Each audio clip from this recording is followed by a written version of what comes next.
Good day everyone! We're going to make caramel bar.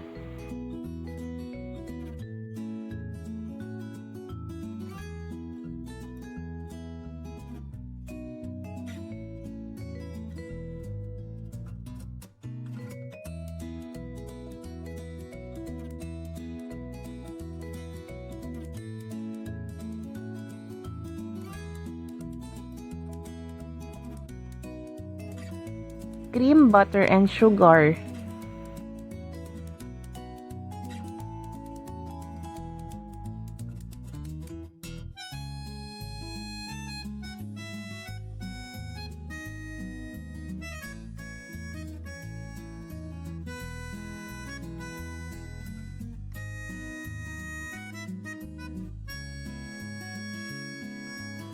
Then add egg yolk 1 or 2 at a time.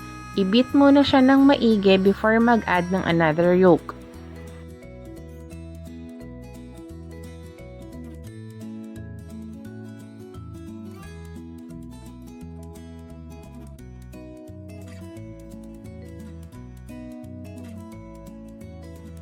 Then add condensed milk.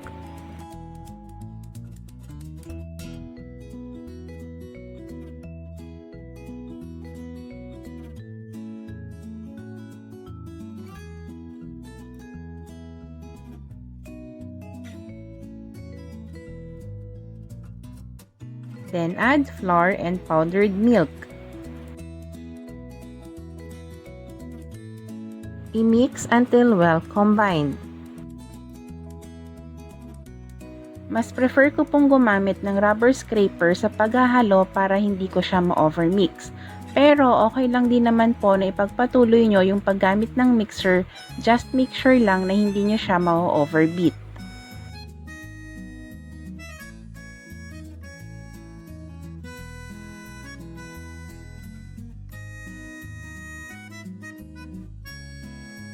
Then pour in a greased and lined baking pan.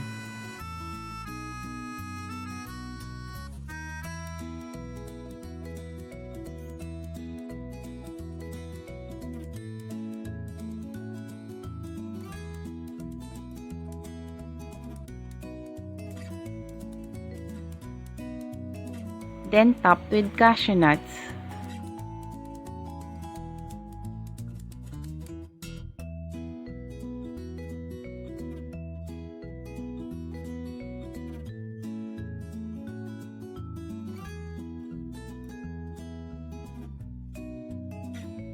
This is optional po. Pinipress ko lang ng konti yung nuts para lang po sigurado na nakadikit siya dun sa mixture.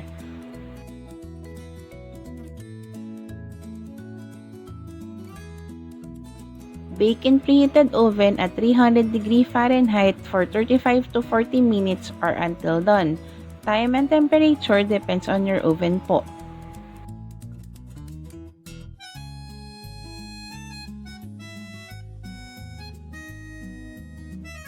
Hindi po ako nag-i-insert ng toothpick para i-check yung doneness niya kasi for sure meron pa rin pong konting crumbs na didikit doon. So instead, nagde-depend po ako sa color niya which is dapat light golden brown tapos yung center niya is hindi na ganun kalambot. Trust your instinct na lang din po.